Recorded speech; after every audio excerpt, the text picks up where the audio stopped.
Good morning, ladies and gentlemen. This is the High Dragon's Breath Bow Wow, welcoming you back to another Argan's Armory. Today we're doing a start of what is hopefully to be a new series, 40k main battle tank tier lists. Now, if you've been watching my channel for a while, you'll know that I am a big fan of armored vehicles of many different types from practically all factions.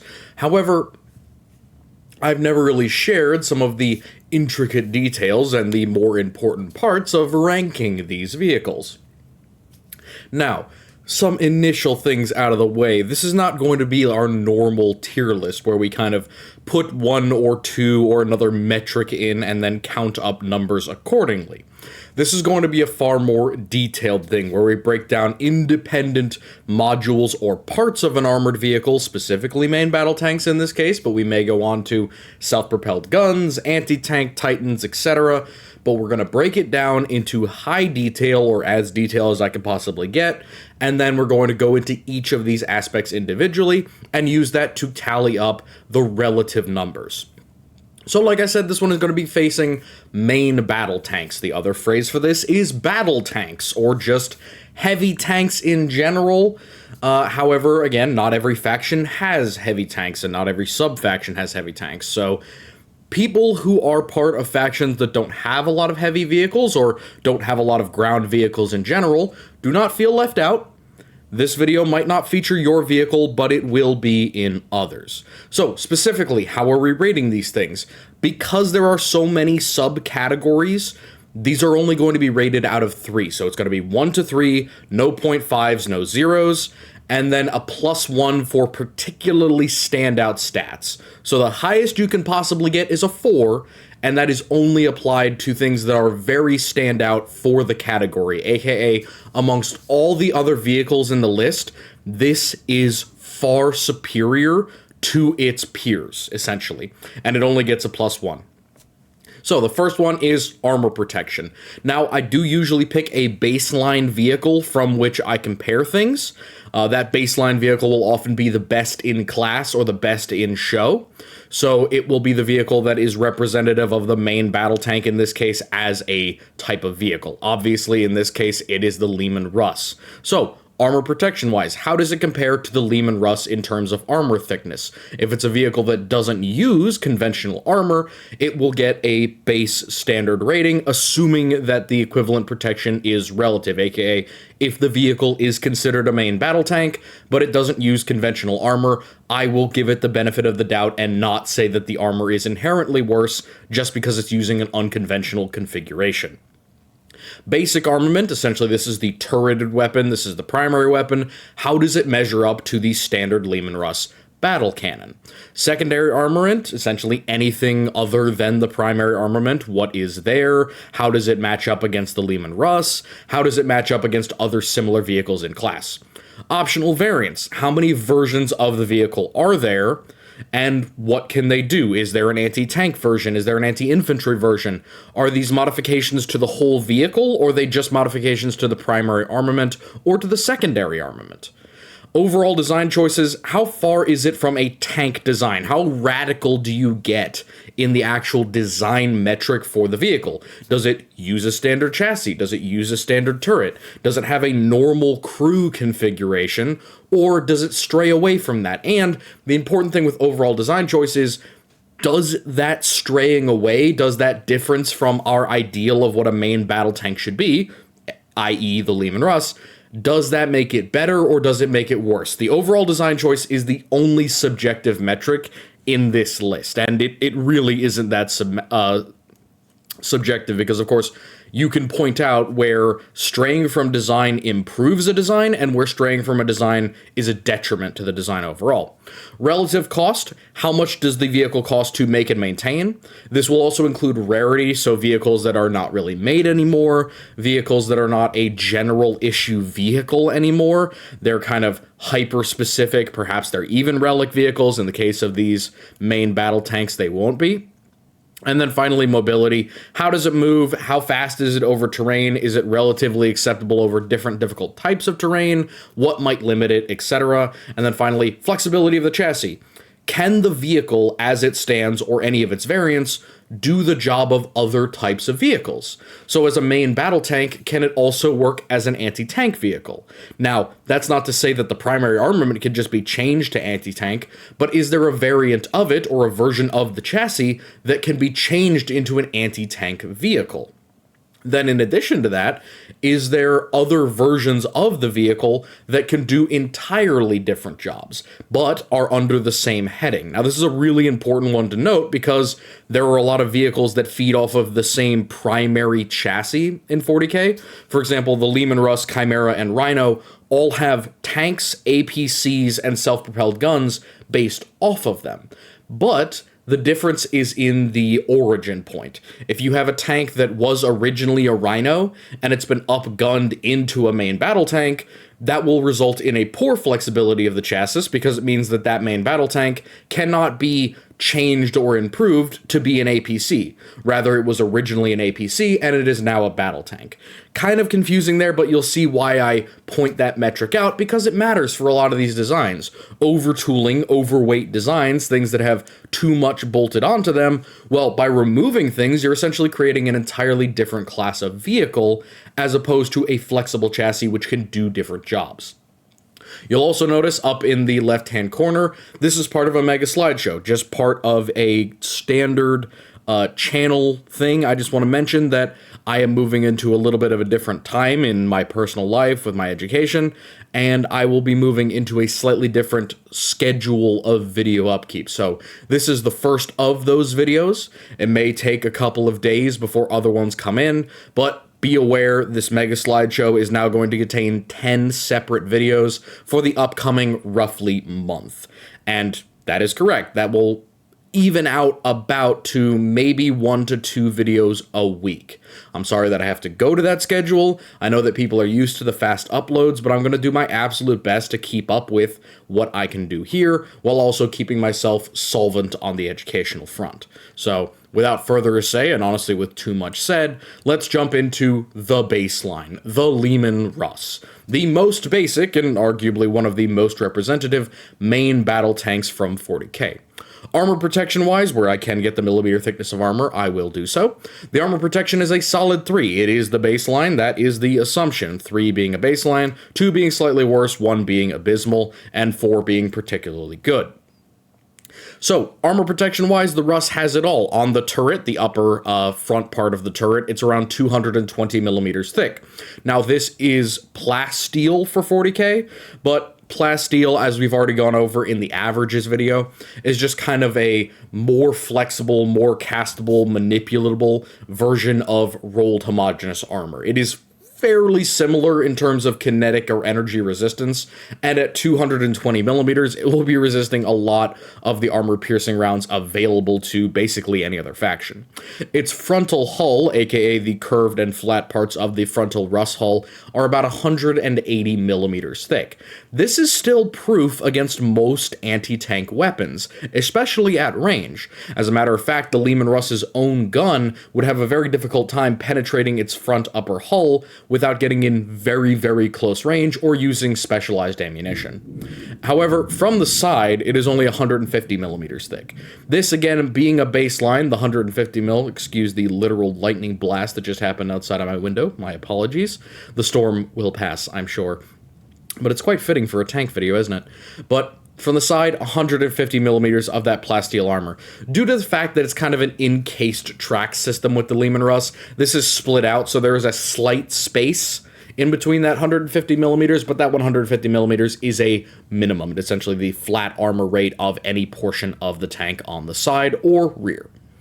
The basic armament of the Leman Russ is the standard 120mm battle cannon, by which basically every other vehicle is going to be measured. The 120mm is very high caliber, but not unbelievably high velocity. It's got a relatively short barrel in terms of its caliber length, and it's also using a relatively normal, or honestly more artillery-esque, cannon shell, only slightly necked down. It is nowhere near to the extreme high-velocity shells that we expect from modern-day 120 mils, and as a result, it's basically going almost half the speed of a standard anti-tank gun from the modern day. Still perfectly serviceable against most medium and light vehicles, and of course against fortifications, which is one of the main things that the Russ is effective against, blowing up those enemy defenses. Secondary armament is probably where the Russ shines the most.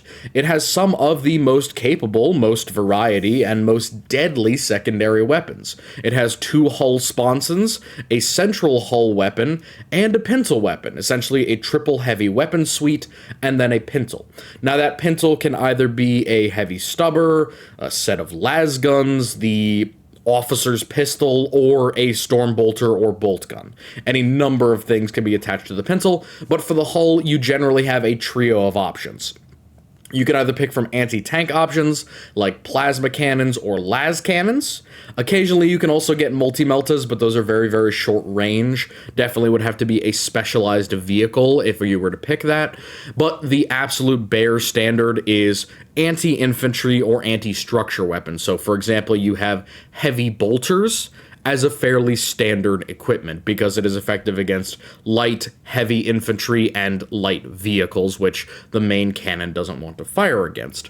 For this reason, the Leman Russ gets a 3+1. Essentially, it gets 4 points in its secondary armament because, in comparison, even as the baseline, to other vehicles of the class, the Russ stands out for its variety and its amount of secondary weapons. The optional variance is also one of the most standout options. The Russ has a dozen or more inherent variants that are either produced on various worlds or are licensed out to other forges or industrial planets. These variants are dramatically different from the standard Russ.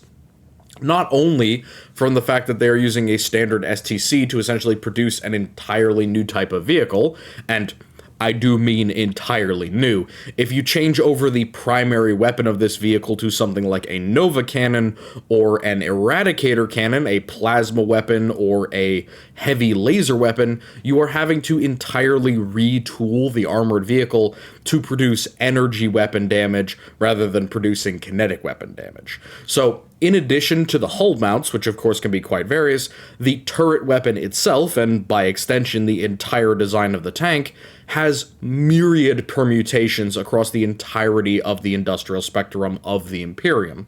There is not a single other vehicle in the entirety of the Imperium, except for maybe the Chimera, that has an equal number of variants to the Leman Russ tank. And in comparison, changing one tiny thing on the Chimera counts as a variant. The Russ needs almost entirely different operating systems to act as a Russ variant. So I would argue that it is one of the most various and specialized versions of a main battle tank that exists within 40k. And as a result, its optional variance is a 4-pointer. Overall design choices, I do like to complain a lot about the Leman Russ's design. It has 2 major issues.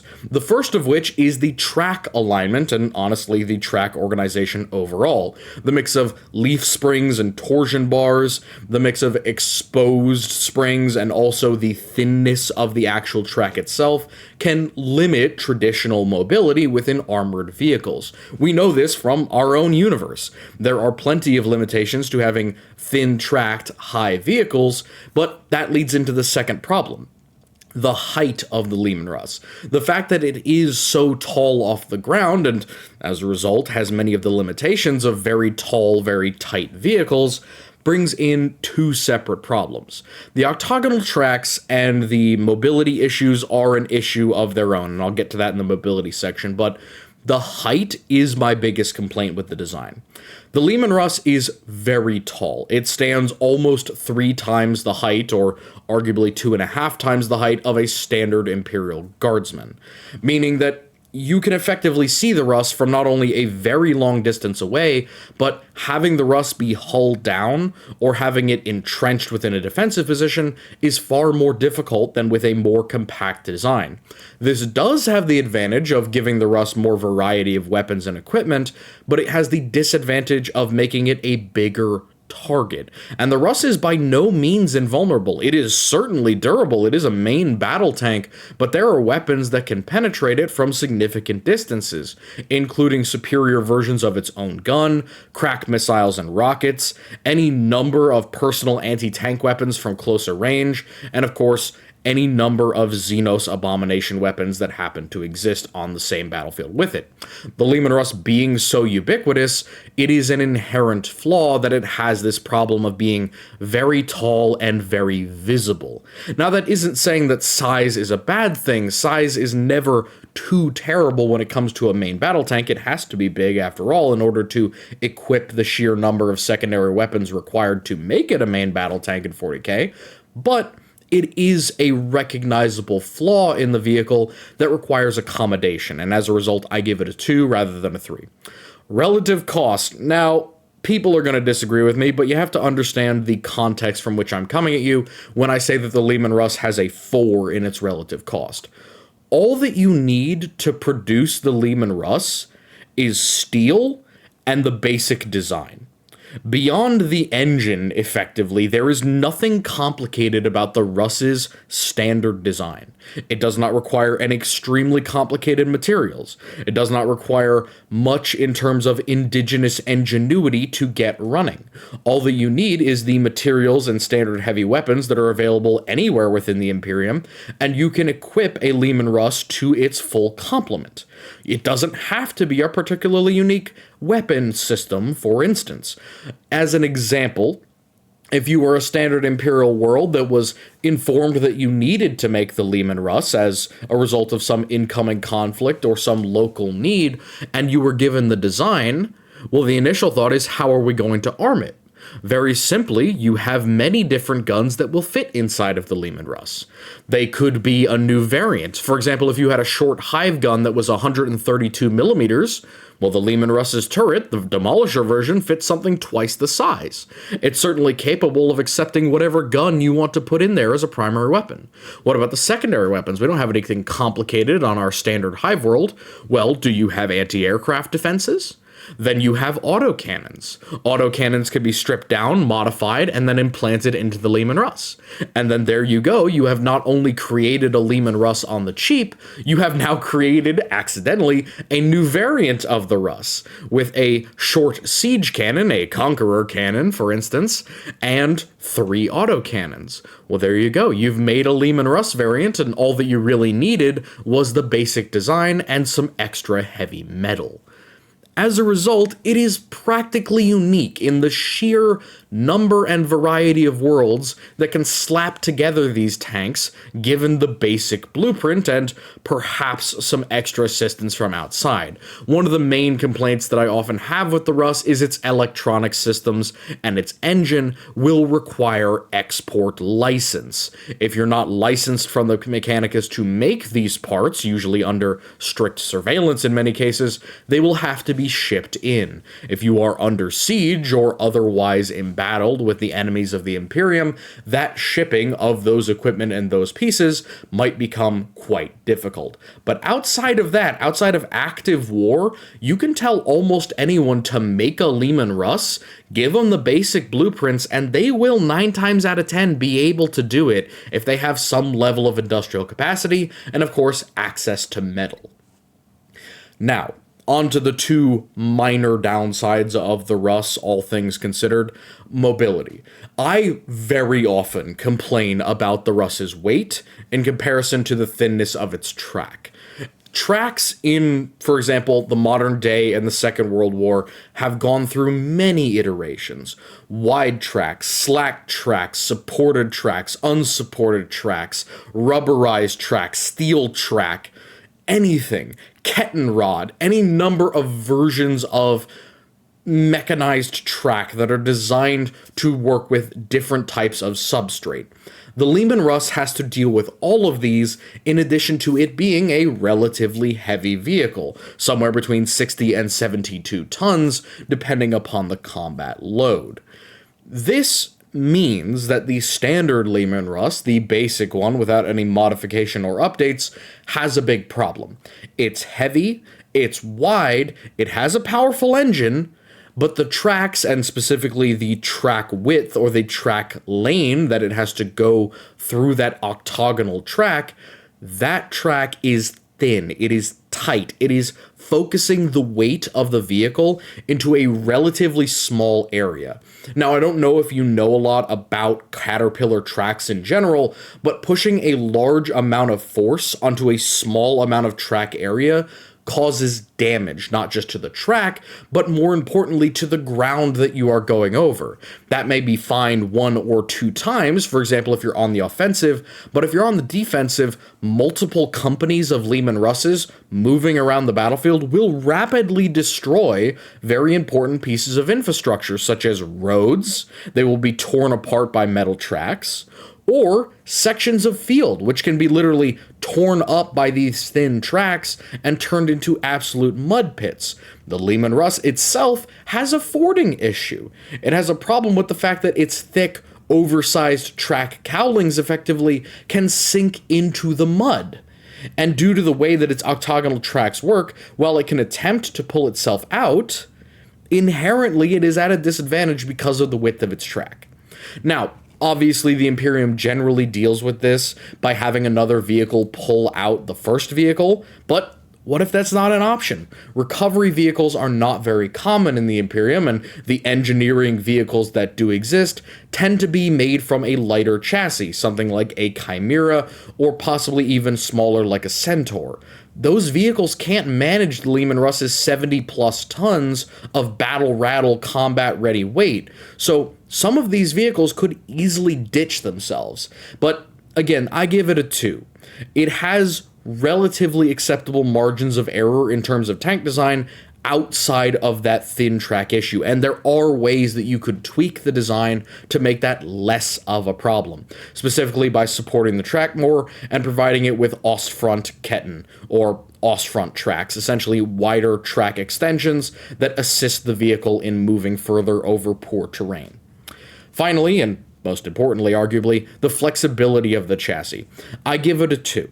Now, here's the reason why, and I won't be granting this kindness to any of the other vehicles on this list. The Leman Russ has a huge variety of variants. Whoop-de-doo, who cares? That isn't the point of the flexibility. Flexibility of chassis is more about doing jobs that a basic main battle tank wouldn't be able to do. Now, the Leman Russ can do a lot of jobs. It has a lot of different weapons and a lot of different complex systems that allow it to act in different capacities. Anti-tank, anti-infantry, anti-heavy infantry, theoretically even anti-air with the double autocannon version. But it has no purpose-built versions. Even the Plasma and Vanquisher versions are noted as anti-tank, but they are not designated anti-tank. They cannot do just that job and nothing else. There is no variant of the Leman Russ that cannot also act as a main battle tank, generally. So for that reason, I give it a 2, and that is one of the difficult pieces. I kind of have to give it a little bit of credit and then also downsize it for the fact that while it has many variants, these variants do not functionally act as a change to the vehicle's classification. So, let's move on to the big boy, also referred to as the Macharius, and you'll see at the bottom of this slide that this also applies to the Rogal Dorn as well. Basically, every single complaint that I have about the Macharius applies to the Rogal Dorn, either the same amount or double in some cases. Armor protection. This is one of the biggest advantages of the Macharius. The big boy, being so large, being in fact a Baneblade Light, has incredible armor protection. Its standard protection on essentially the entirety of its turret is the same as the Leman Russ, 220 millimeters, but its entire frontal arc, the upper and lower glacis, as well as portions of the upper hull, are increased by 20 millimeters over the Russ, 200 millimeters. Now, Where the Russ was vulnerable to its own gun at certain extreme ranges, the Macharius is simply immune to it. It does not care about 120mm standard armor-piercing high-explosive shells. They will bounce off this vehicle's front plate 9 times out of 10, even up to that 500-meter close combat mark with enemy tanks. This means that the Macharius can effectively act like a Baneblade when it is only faced with its fellow heavy or main battle tanks. It doesn't have to care as long as its opponents are toting the same battle cannons that it is. Now, this does go down at the sides, but it's not by much. 190mm or somewhere thereabouts, depending on the side versus the rear armor. 190mm is still higher than the standard flat hull armor of the Leman Russ. For this reason, the Macharius all around is objectively better protected than the Russ is, and is much more resistant to the standard battle cannons than even the Russ is. At closer range, the Macharius is going to feel like a Baneblade. It's going to be shrugging off standard 120mm rounds fairly easily. And even though, of course, special ammunition does exist for the 120 that could penetrate even up to the 200mm area, or possibly even the 220, this is going to make a difference. In engagements where the Macharius is in combat with its fellow or its opposite number, it has a distinct advantage, and 20mm or even 10mm is objectively enough to make a difference with this size of vehicle, not to mention the fact that it is so large and so heavy.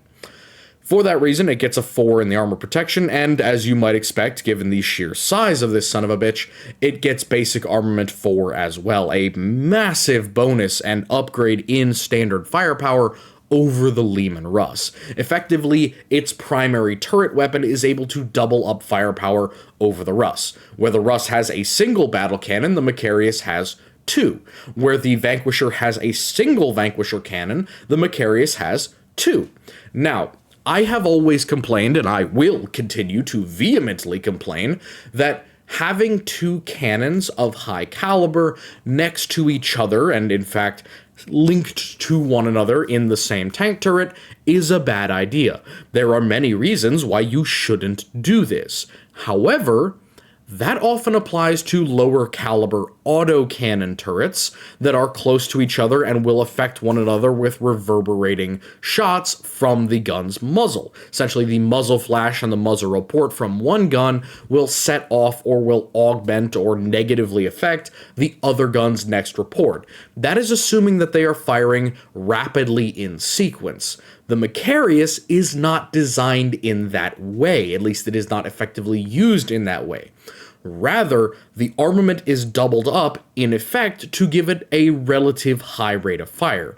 Instead of firing 2 shells at the same time, which would have negative effects on their ballistic arcs, on their accuracy, and on their overall velocity as the overlapping waves of energy affect each other out of the barrel, the Macharius slowly rolls along the battlefield, firing 1 gun at a time, giving each the opportunity to cool down as they move. This is probably the best possible way to use a dual gun, because it means that both barrels will not affect each other as negatively. As a result, due to the Macharius' overall effectiveness and the fact that it is able to, quite frankly, double up on the firepower of the Russ, it has a 4 ranking in basic armament as well. Its secondary armament is effectively the same as the Russ. The only complaint I have about the secondary armament on the Macharius is the hull mount. Now, there are a lot of things that I talk about with tanks that are very esoteric. One of the biggest ones is arcs of fire. Arcs of fire, especially with armored vehicles of this type, heavy tanks, are important. If the main turret cannot cover every lane of advance that the enemy is expected to come from, you need secondary weapons that can effectively counter these. The Macharius is huge. It needs to cover a vast amount of territory and a huge amount of area in order to effectively cover its sheer bulk. And thus, there is a design problem with the secondary armament. This is the only thing that really keeps it away.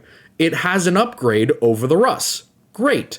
The hull, the central hull mount, this circular recess here, that's the problem. While it is an advantage, it can fit 2 heavy weapons instead of 1, 2 heavy bolters, 2 autocannons, 2 flamers, whatever you'd like to say. It can fit 2 heavy weapons instead of 1, much like the Baneblade, and unlike its side sponsons, which are essentially analogous to the Leman Russ, the hull mount has a problem.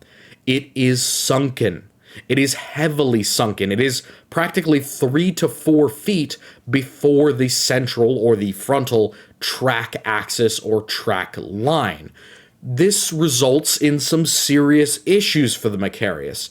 Its central weapon, its hull weapon in effect, and again, this criticism applies to the Dorn just as much, its central hull weapon has problems targeting the enemies that its improved firepower is meant to target. Its design effectively prevents it from doing its job. The increase in firepower is designed to provide a larger vehicle with more overall cover and firepower designed to protect it from enemy infantry and light vehicles. As a result of its design choices, and the fact that it is many feet behind the frontal arc of the lower glacis, it cannot cover the amount of area that the Leman Russ's frontal hull gun can. This is a flaw in the design of the vehicle, and it is a flaw that actually hampers it in a tangentially effective way. If you are an infantry cohort, there is an arc at which the frontal gun can engage you, and there is a significant arc at which it cannot, which means that one of the primary anti-infantry weapons on the Macharius is limited more than the standard weapons on the Leman Russ. This is a problem, a real one, and one that has negatively affected the Macharius in the past. Something that, when it comes up against enemy infantry, and there is a certain blind spot in its personal anti-infantry defenses, can cost the vehicle its life. And considering how expensive the Macharius is, this seems genuinely unacceptable, to me at least. So, that's my main gripe with the Macharius. I have several more, but that is my main one. I hope I made myself clear. This circular turret in the front of the hull is too far back, way too far back. It cannot turn to the right of the vehicle more than 5 degrees, and it cannot turn to the left of the vehicle more than 30 degrees, effectively giving it a 35-degree arc, as opposed to the Leman Russ's 50 to 60 degree arc, essentially downgrading the amount of frontal firepower that the tank has available, at least with its secondary armament.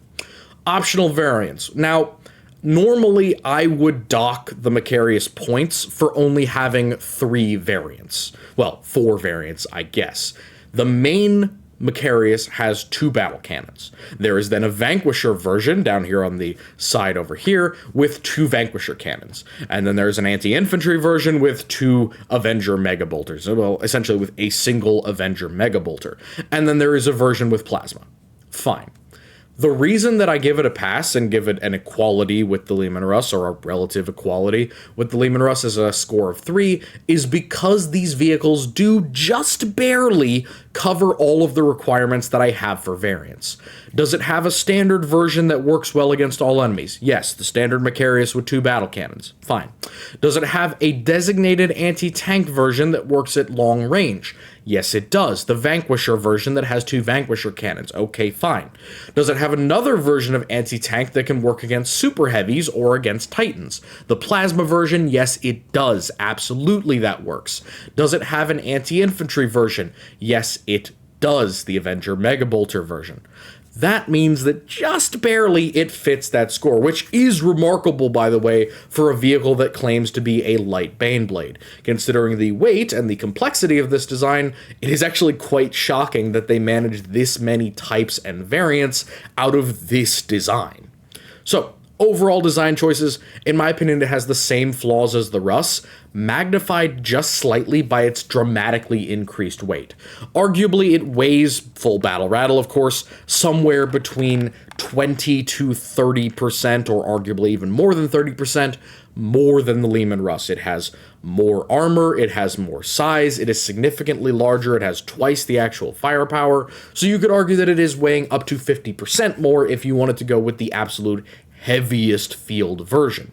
But even with that, even weighing almost over 100 tons in a lot of cases, it still makes minor improvements to the design. The first and most important one, obviously, being that its tracks are far wider. It can pull itself along the ground. Its engine is significantly more powerful, a much older engine design that is quite significant in pushing this massive vehicle along. Now, it has less of the problems that the Russ does in that the track is not fully contained, but it still has the same issue. It still has the same oblong design, and to a degree, the rear of it is also captured underneath a steel cowling. This is a problem, but it is not a deal breaker, so as a result, I give it a 2 in the overall design. Of course, I do have the same problem with dual guns, but as I said, the Macharius does not seem to use its dual guns the same way that other vehicles claim to do. Relative cost, this is a Baneblade Light. It gets a 1. It is expensive, archaic, complicated, and the materials involved, quite frankly, the actual size of the vehicle, precludes it from being a massively produced and a variously produced vehicle. In addition, lore-wise, the Macharius as a whole has kind of not necessarily gone out of style, but gone out of production. Not because of a lack of need, matter of fact, individual regiments like the Krieg regiments do need the Macharius, but the problem is, many of the Forge worlds that could produce the Macharius have been destroyed, or under levels of duress for a significant amount of time. Best example being Lucius. Lucius has suffered several different military setbacks over the years, and this has put down its primary production, which in many cases was the Macharius. So, getting one of these things, very difficult. They're not quite to the relic level of Baneblade, but they are definitely Baneblade-esque or Baneblade Light in terms of production numbers. Mobility-wise, while it fixes some of the problems from the Russ, it also tacks on an extra 30 tons. It is heavy. Bar none, it is probably the heaviest main battle tank on this list by a significant margin. Honestly, most of the tanks on this list are lighter than the Russ. The Macharius is 30+% heavier. So, yeah, it doesn't move like it used to. It is certainly capable of traversing difficult terrain. It has those wider tracks. It has a lot of weight to crush things in front of it. But in terms of difficult terrain, in terms of damaged terrain, in terms of damaging the terrain itself, the sheer weight of the vehicle is going to be a negative strike against it. Finally, flexibility of chassis. The only modification to the Macharius that is available is to its turret. I mean, you can make versions of it that use other chassis. Arguably, something like the Gorgon is theoretically made from the chassis of the Macharius, but this I cannot really confirm all that effectively, so I give it a 1 in terms of flexibility of chassis. The main issue with the vehicle is its size. The fact that it is so difficult to produce and the fact that it is needed as a primary main battle tank precludes it from being widely produced as a variant heavy vehicle like the Leman Russ. Again, once more, all of the above, the armor protection, the basic armament being good, the secondary armament being alright but having some problems, and then the overall design choices, relative cost, and mobility, all of these critiques apply to the Rogal Dorn. I do not like to talk about most new stuff that has come out of GW. After a certain point, I have kind of tuned out of it for a lot of reasons.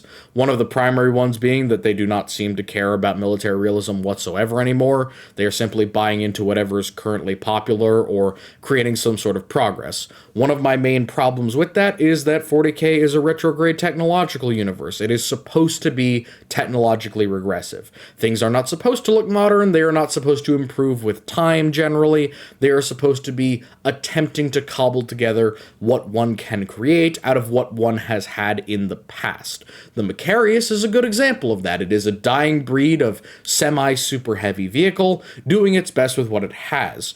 Other vehicles, like the Dorn, are attempts to push forward a lore that should logically not exist. So, I don't talk about it, but if you really, really wanted to have an explanation of why the Dorn is something that I both don't like and don't talk about, take all of the issues that I talked about with the Macharius, apply them to the Dorn, and then realize that some of them are even worse. For example, the variants, and to some degree, the primary and secondary armament are even worse with the Dorn. So, moving on from that nightmare to the Krios, what I like to call the turretless wonder. Once more, the Mechanicus are dumping something absolutely nightmarish on my plate, and I have to talk about it. So, the Krios is a vehicle that once formed the main battle tank of the Adeptus Mechanicus back in the Heresy. Problem, it's old as hell and they can't produce many of them anymore. So, it has become a primary vehicle or a major tank vehicle of the high-level elite Scutarises. Essentially, this is the best version or the most improved version of Mechanicus main battle tank that you're likely to see on a battlefield. Again, not see on a foreign battlefield, but likely to see on a Forge's own battlefield, essentially, if you're fighting in their backyard. Now, armor protection-wise, like I said, I will stick to my words, it has shields. Not only does it have some level of refractor shields, some of them have slightly improved flare shields. Now, flare shields, refractor fields, do you really want to draw a difference there? The main difference is that the Krios is supposedly protected by multiple layers of high-density, high-strength refractor and or flare shields. This gives it a lot of protection, with the downside of the fact that nothing else on the vehicle is armored whatsoever. The controller, or really the driver commander, is effectively sitting completely exposed in the rear of the vehicle, much like a self-propelled gun. The entire inner workings of the tank, the engine, the firing mechanisms, and all that is barely protected. Honestly, there's just a thin metal grate, a skeletonized material. This is possible because of that shielding, essentially due to the fact that it is shielded. It does not need nearly as much armor as a normal main battle tank. I have problems with this, quite a few of them, but due to the fact that I made my word that I would not give anything with shields a lower ranking than the standard Russ armor, I will give it a 3 for armor protection, and I will complain about it later. Basic armament. Now, there's 2 versions of this, and arguably you could say whichever one you'd like is a variant of the other. The primary weapon of the Krios is a laser beam lightning gun. Now, it is not a laser beam. It is not a lance weapon. It is not a las cannon, even. It is effectively a single solid laser that guides electrical energy, literally lightning. Now, this is not something that reaches out and strikes or penetrates a target instantaneously. Rather, it is a gun that is intended to melt or really push through enemy armor. Now, this means that effectively it can keep on target and continue melting and statically discharging upon a target for a long period of time. Unlike other vehicles that would overheat or would have issues with ammunition, the Krios has none of these issues, at least the standard one. This beam laser lightning weapon allows it to melt through enemy armor, it allows it to pull itself over enemy weapons. However, or rather, essentially electrify large groups of enemy infantry. The problem that I have with this is there is no turret on this vehicle. Like I say, it is the turretless wonder. It has no turret, it has no ability to traverse the gun without moving the tank itself. Now, it isn't the biggest tank in the world, and moving the treads isn't an impossible thing to do. But it does have those reverse octagonal treads, which, God knows, are an absolute pain to actually use, and so moving this thing, again, due to its mobility, is not terrible, but it also has to keep that lightning gun on target. It is, again, guided by a laser. Lasers are straight, the weapon cannot effectively move right and left, meaning that it works a lot more like a turretless tank destroyer than it does like a standard main battle tank. It is quite far from the standard tank overall. Now, this laser lightning gun is not the only gun. The secondary armament, again, the alleged secondary armament in a lot of cases, is Volkite weapons. As you might know from many of our previous exotic weapons videos, Volkite weapons are essentially a deflagration laser plus radiation weapon that cooks targets inside of their armor protection or just irradiates them and causes them to light on fire. Now, Volkite is very powerful, and the version of Volkite that fits on the Krios is quite heavy. However, It is mounted on these vehicles in sponsons, rather open sponsons that are vulnerable to a lot of enemy fire. Now, again, it has shields, but we'll go into some issues with that when we come to the overall design choices. These Volkite weapons are not equal in the firepower to 3 heavy weapons of the other factions. For example, the Leman Russ can put out far more firepower, more accurately and on more targets, in a far shorter time than the Krios is capable of, simply because of the fact that it has more rounds, more sheer physical kinetic power, and of course an extra weapon over the Krios in general. Some versions of the Krios are said to come with hunter-killer missiles, but then again, hunter-killer missiles are available on basically every single Imperial vehicle that has a turret. So I don't generally include them. If you want to add hunter-killer missiles into the equation, feel free, but just be aware that I will then apply them to every single other vehicle, because almost every other vehicle can take them. So I give it a secondary armament of 2, just for the fact that while it has unique exotic weapons, these unique exotic weapons are inferior to the standard ones available on most Leman Russes in terms of actual suppression of enemy infantry. Optional variants, I give it a 2, mostly because there is only one optional variant of the Krios, and that is the Venator. Now, the Venator is a particle beam weapon, essentially kind of like a black hole weapon. It shoots out little pieces or packets of antimatter or particle explosion, kind of like a plasma beam or like an explosive plasma beam. This packet gun is effectively a more anti-tank version, or honestly a more prompt critical anti-tank version of the Krios, but it can still operate as that kind of sloshy back and forth beam weapon that the laser lightning beam is capable of doing. Now, this plasma fusile, or whatever you'd like to call it for the Venator, is lauded as the anti-tank version, but honestly, the laser lightning beam doesn't strike me as all that terrible at anti-tank either. Yes, it has the inherent disadvantage of needing to stay on its target for longer, but the electricity, the lightning blast, kind of the random damage to the vehicle, may have even a more additional damage and more effectiveness than the Venator, which, by its inherent issues as a particle beam, will have more limited accuracy. But that, of course, is up to interpretation. The laser lightning beam is said to be short range. Whether short range means 500 meters or 100 meters is entirely up to the author at the time. Now, overall design choices. I have problems with this one. I give it a 2 just to be nice, and mostly because it relies heavily on the fact that it has shields. If this vehicle relied on standard refractor fields as a shielding method, I would not give it this respect effectively.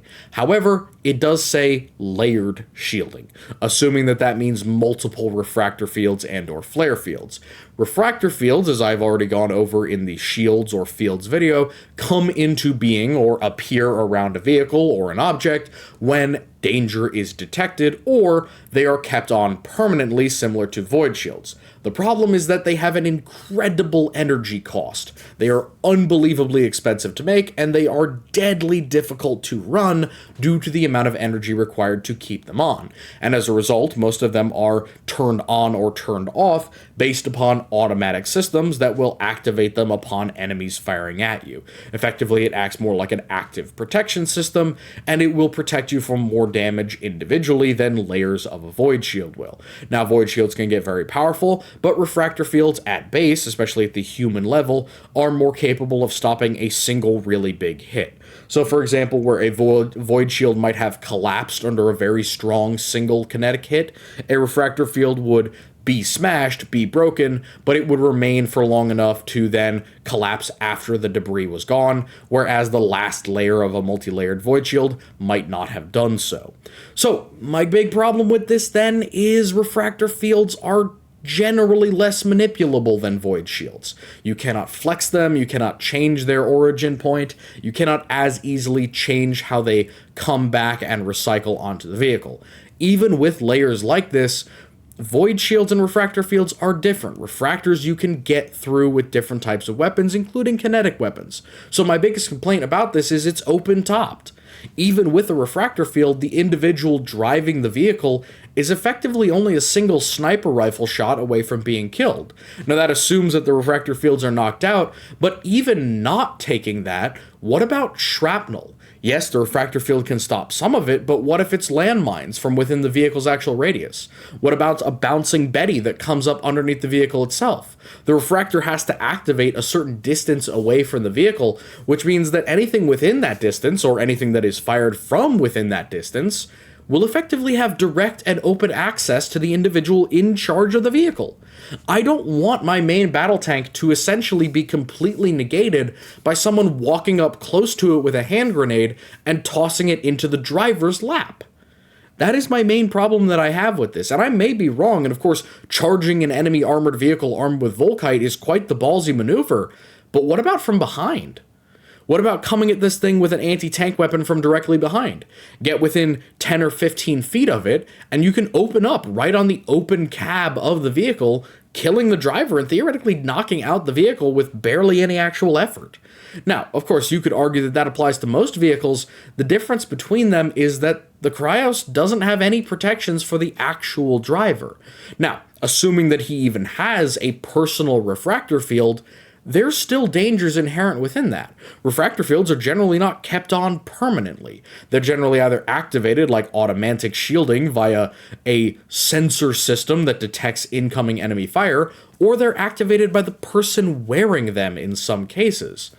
As a result, if a priest were snuck up upon, say in the heat of battle, there's a theoretical chance that the Krios can just be knocked out by somebody who was smart enough to get close to the vehicle, and the fact that it doesn't have a turret and doesn't have many effective anti-infantry weapons from the rear, or in some cases from directly in front as well, that can theoretically be a serious design flaw, and in my opinion, it can be a killer. Now, the biggest problem with the Krios is its cost.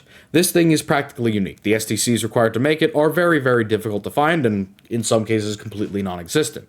For this reason, it has fallen to be the absolute rarest of tanks, available within the upper echelons of the Scutarises of Mars, and also upon other, more venerable Forge Worlds that keep it as a main battle tank. Now, it does have one other advantage, which is its mobility. It is a speedy boy.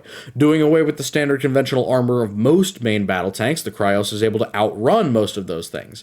However, that is a dead necessity due to the fact that it doesn't have a turret. If it had a turret, it wouldn't need to be nearly as fast. It could afford, I don't know, an enclosed area for the driver.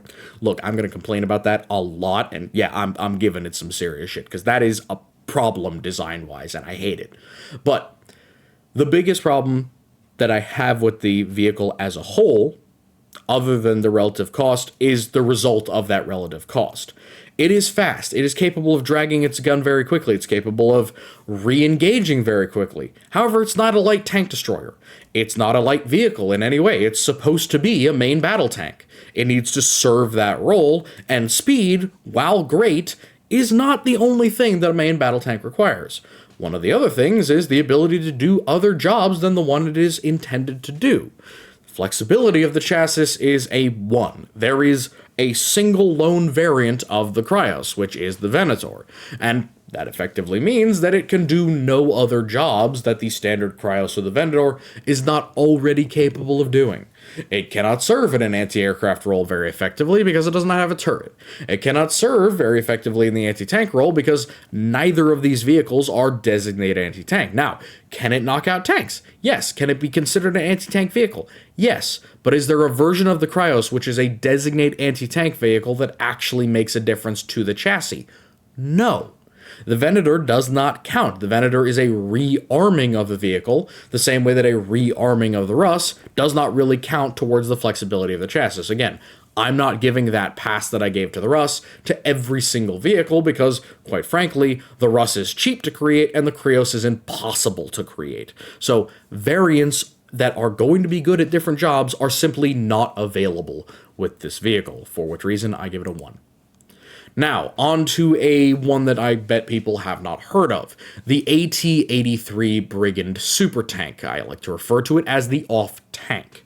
Now, The AT-83 is a vehicle that comes out of Urdesh, and it is generally used within the Sabbat worlds for a lot of different reasons, including locally developed armor regiments such as the Crassian Armored, but it also has a lot of advantages, essentially trying to live up to Leman Russ's standard without using the STC required to make the Leman Russ. It takes a lot of pointers from many different vehicles, and the various fan versions or fan theory versions of the vehicle come in many different varieties. In fact, I have my own sitting right next to me on my desk. Now, armor protection-wise, it has a solid 3. It likes to ape the Leman Russ in every way, but it has one disadvantage. Effectively, since the vehicle is slightly larger, it has to pack on a little bit more armor. Its hull armor, or really its turret armor, is 200 millimeters thick, meaning that the turret is a little bit thinner than the standard Russ. It makes up for this, however, by having heavier hull and heavier 3/4 armor. Essentially, the sides and frontal lower hull are the same thickness. They are both 190 millimeters of solid plasteel. Now, this stuff is worked to the same quality and the same level as the Russ, but with the slight difference of being more monolithic. The idea is that, as opposed to the Russ, the AT-83 is made without any STC technology. It is a full main battle tank, but it has to accommodate or really make up for some of the inadequacies that it suffers by being non-STC compliant. One of the ways that it does this, and arguably one of the things that makes it call itself the super tank, is the fact that it has an all-round protection that is objectively superior to the Leman Russ. Now, the turret may be a little bit weaker, but the hull is stronger, the sides are stronger, and the rear is stronger, meaning that from a long distance, the AT-83 Brigand would be just as difficult to penetrate for the Leman Russ from the side as the Leman Russ would be for the front. This effectively means that the AT-83 can shrug off rounds in a lot of cases very similarly to the Macharius. It has for that reason been called a heavy tank rather than a main battle tank, but be aware that it is used in the main battle tank role. So armor protection wise it gets a 3. Basic armament, 3 as well. It essentially has the same suite of weapons, barring a lot of the more complicated energy weapons that are available to the Russ. 120mm battle cannon, yes. Vanquisher, yes. Demolisher, yes. Conqueror, yes. All of these guns that fit in the Russ and are variants of the Russ fit in the Brigand and are essentially still just used in the Brigand. They are still called Brigands, they're still AT-83s, they're not necessarily variants, though you could consider them variants when combined with different hull weapons. The problem comes when you get to the secondary armament of the Brigand. Generally, and arguably universally, the Brigand is not cited as having side sponsons. This is for a reason, and it's a very good reason, and it's one of the reasons that I love the AT-83 so much, because it complies with a lore restriction.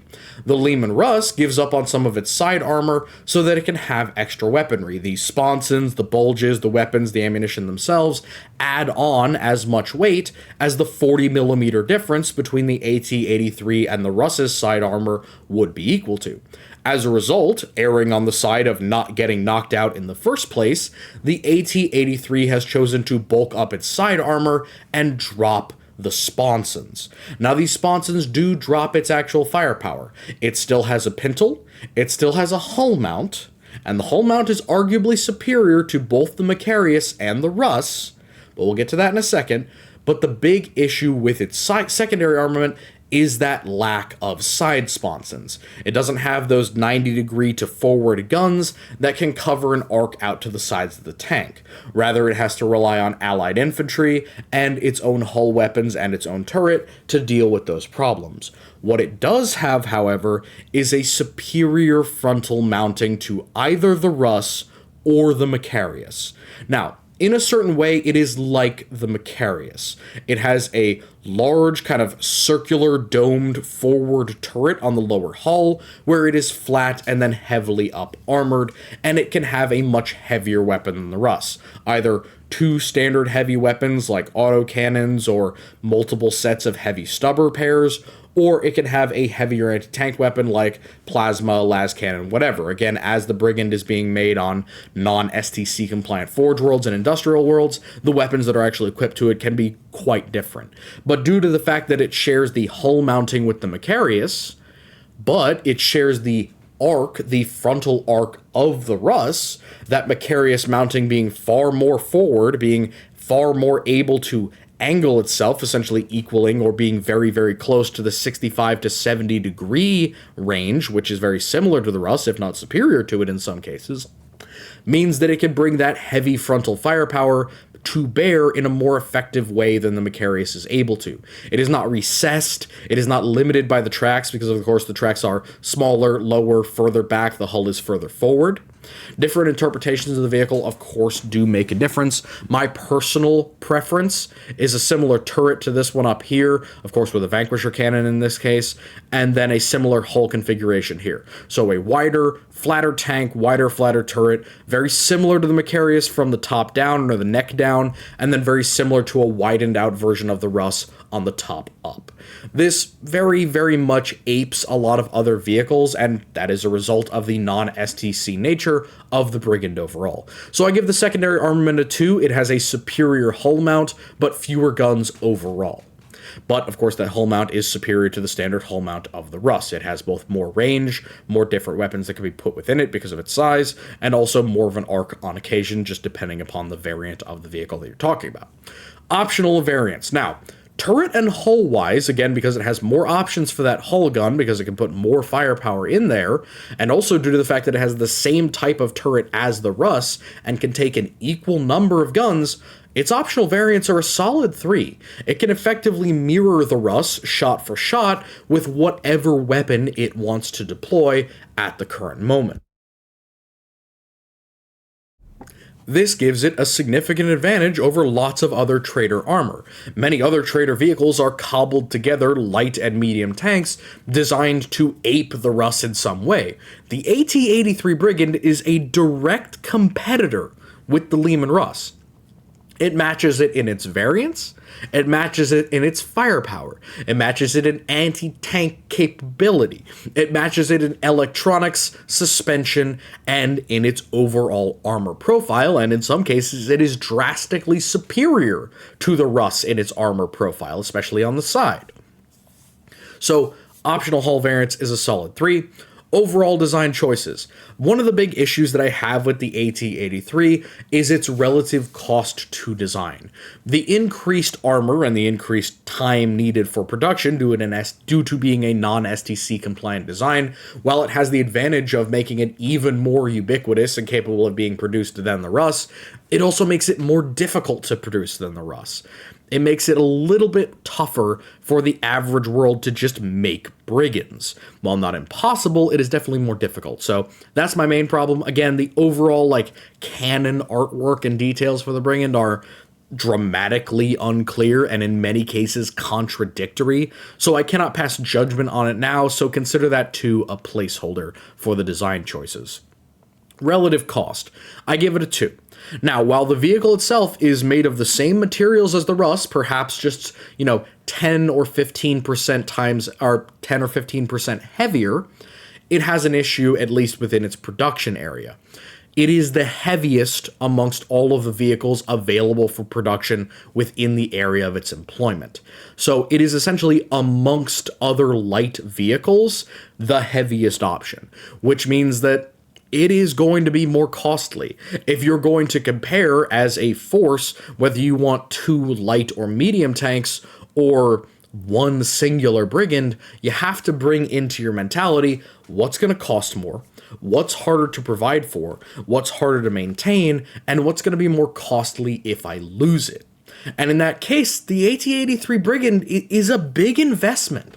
It's a heavy vehicle, decidedly, and while it may give you the equal of the Russ in many cases, it's not objectively better than it, and many of the crews that will be crewing them will not be better in any way. They might even be worse. So, outside of the fact that the design itself doesn't have any flaws in terms of production, the fact that it is one amongst many designs and it is the heaviest amongst the bunch just makes it more of an investment for worlds that intend to invest within its production. Mobility-wise, it gets a solid 2. The problem with the Brigand's mobility is that it uses the type of engine that the Chimera or other medium vehicles would, but it increases the weight of the vehicle beyond the Leman Russ. This effectively means that while it's not necessarily underpowered, it certainly has a better assembly of tracks and a much wider track than the Russ does. It does have some issues with the get up and go torque. So you're not going to be expecting this to speed along at 60 miles an hour. You're more going to be expecting it to calmly cruise over any available terrain at 30 to 40 kilometers an hour, and then on road it might get up to 50 if you really want to push it. Now, arguably, given the fact that this is developed and produced on many different worlds, you could say that this has many different engines or different marks with different engines. That's acceptable, but I'm just saying from the bog standard design, it is increasing weight without inherently using an STC designed engine, which generally within 40k means that the engine is going to be slightly, if not just a little bit, underpowered.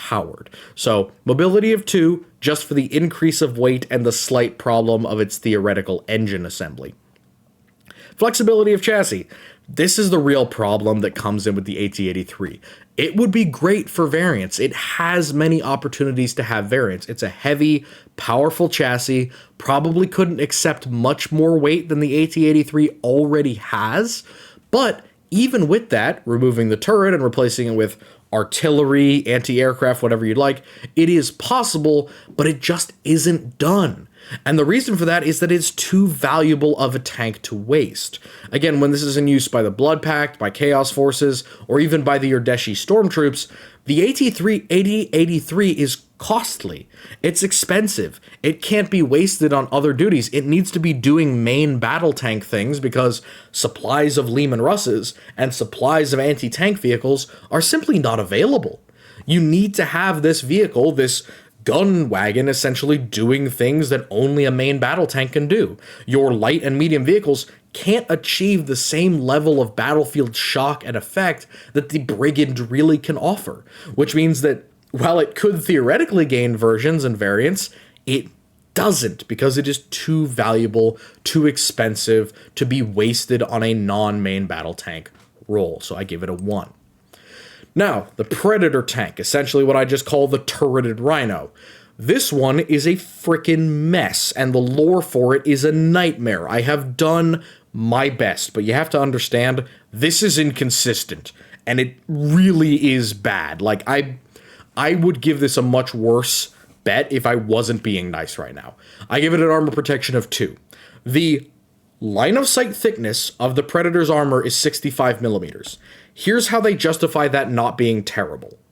10 millimeters of thermoplast, essentially a thermally conductive, woven kinetic material that is supposed to catch incoming kinetic rounds and resist other types of rounds.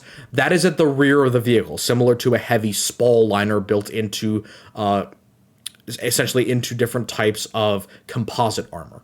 Then 50 millimeters of ceramite. This is essentially analogous to any other Rhino, which the Predator is derived from. Again, derived from, not has a variant with. Important thing for the flexibility of the chassis. The Rhino is not a variant of the Predator is a variant of the Rhino. So it does not go backwards, that does not apply backwards. So 50 millimeters of ceramite, great.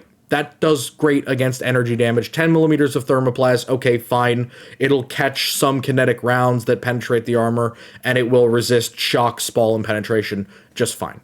5 millimeters of an adamantium mix. Now, adamantium mix. This is where I get into real complaints about people not really understanding how this type of metallurgy works. Adamantium itself is already an extremely highly refined material that takes weeks, if not months, to produce very small amounts of in pre-created plates and organized structures. Making variants or mix or alloys of adamantium is like putting a hat on a hat. Adamantium is already an extremely complicated and expensive alloy, intended to double the physical and kinetic and energy protection of a vehicle while maintaining roughly steel weight. 5mm of this stuff, assuming the best possible quality and the best possible version, which in my opinion would be raw adamantium and not being mixed with an inferior material, is worth double its millimeters in protection. So, giving it the best possible lore analysis, and this is drastically, in my opinion, drastically overhauling the actual thickness of the armor. Ceramite is about double the amount of thickness in terms of energy protection. So right there with the 50mm slab of ceramite, you have about 100mm of protection. Solid, very good for a light tank or for a rhino. That is standard for the rhino. 10mm of thermoplast. Let's call that between 10 and 15 and then double it for energy. So between 30mm for energy. That gets us to 130. 5mm of adamantium, that gets us to 140. Shoot, the lore says that it has an equivalent protection to 200mm of armor. Where are you getting the extra 60mm of protection that you claim you have on the vehicle? Where? Where are you getting that? I genuinely do not know how they justify that number. But even considering that that is the assuming that is the energy resistance of the Predator's armor, which is good, by the way. 140 would be great. That resists most energy weapons up to the level of infantry plasma weapons, which is more than you can expect from the light vehicle that the Rhino really should be considered. Even though they call it a main battle tank, it should be considered a light to medium anti-tank vehicle, in my opinion, or infantry fighting vehicle if we're being more direct. Even if you consider that 200mm to be accurate, which I do not see where they are getting that number. The kinetic side of things is awful. Ceramite is a 1-to-1 with rolled homogeneous armor in terms of kinetic resistance. It has fracturing issues, it has shock issues, it has problems with flaking and with overall damage from repeat kinetic impacts, because it is a ceramic metal alloy. This means that it will crack far more easily than normal metal. Adamantium, great, that works fine, but it's only 5mm. It's essentially the outer face of the armor. 10mm of protection will effectively mean that the Predator will remain undamaged from any infantry weapons that are fired at it, and will resist heavy machine guns and things of that nature far more easily with practically no visible damage. Problem, kinetically, giving it the absolute best case scenario, assuming the thermoplas is more resistant than standard, which is acceptable. You know, we could consider it like a Kevlar weave type of thing, I guess, that is both resistant thermally and resistant kinetically, since it's at the back of the armor, it's intended to stop spall. Even with that, the Predator only has around 75mm of kinetic resistance. That's not bad. Again, people are going to complain about this, say it's 200mm, it's 200mm. It's not. There's no possible way that 65mm of physical line of sight armor equals 200mm of kinetic resistance, unless you are talking something made of solid adamantium, which this is not. It is supposed to be lighter than steel, not the same weight as steel. So, maximum that I could really give you, if I was being generous, is around 80mm of kinetic armor, which is drastically inferior to every other vehicle that we have talked about, short of the Krios. So, just saying, energy-wise, it's up there. It's up there with the big boys. It's definitely on par with the Leman Russ in terms of energy resistance. Problem, if this gets shot with a 120mm tank gun, it's going to fold like a tin can that you just shot with a 22.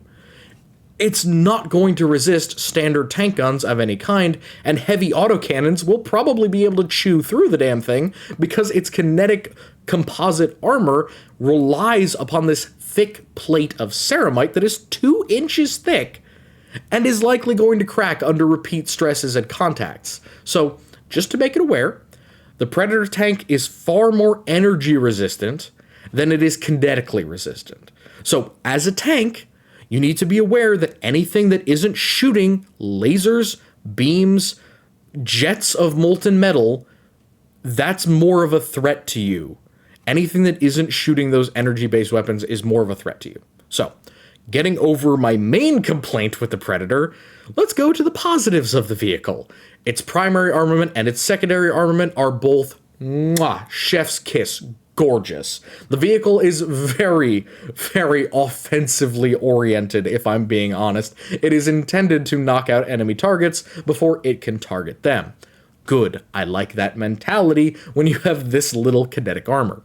It has a focus on anti-tank with its primary weapons, either using dual las cannons or various versions of dual or single-based anti-tank weapons, but it does also have anti-infantry weapons as well, especially on the secondary armament, where it has the same Russ-like accommodations of either dual or trio heavy anti-infantry weapons. Perfectly acceptable. There are some versions of the Predator that have a gun on the hull, some that don't. Honestly, I don't care. The fact that they are assembled in the way they are, the way that the vehicle is actually so thin and small that they can actually aim a much higher, area, a larger arc, I consider that a acceptable or honestly a superior design to other designs that we've talked about, like the Macharius.